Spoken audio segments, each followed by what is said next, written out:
Sunday morning means it's time for another featured creature. I know. I pretty much set my clock by it, actually. You did. You had an alarm go off. Yeah, the alarm went off. We have this morning photojournalist Dakota Castile, and he introduces us to a bird of prey that is found here in Tennessee.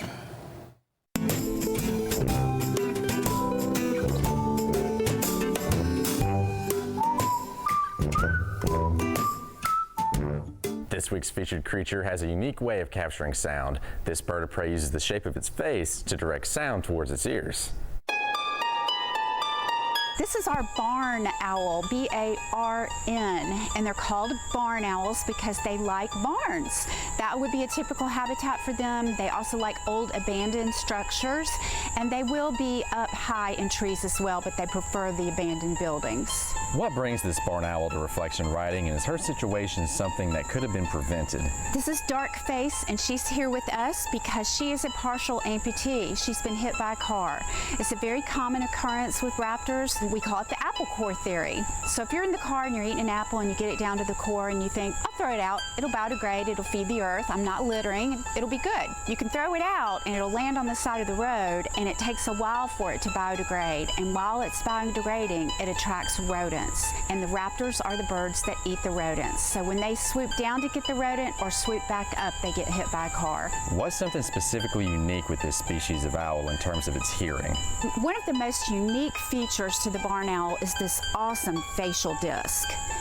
You can see how the feathers are actually very different to form that facial disc. Some people call them the heart-faced owl because the facial disc is heart-shaped. So that acts like a satellite dish to bring the sound into their ears, which are just very small holes in their head, and their ears sit just inside that facial disc. How are owls able to sneak up on their prey without necessarily revealing themselves? All owls have silent flight, and that's provided by the shape of the wing, but then also on the primary feather, there's some fingering, much like a comb, and that allows the wind to blow right through those feathers and provide that silent flight. Say someone were to run into a barn owl in either a barn or some other abandoned building. Will it show signs of intimidation when it gets cornered?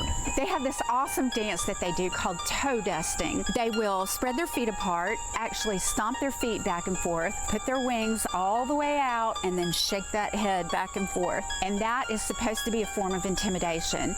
You have to think about where you might see this bird. These birds don't hoot, they actually scream. They sound like a woman screaming. So if you're in a barn at night and this big white something is in the top of the rafters, rocking its head back and forth and screaming at you, you might think it's a ghost. So they also have the nickname the ghost owl.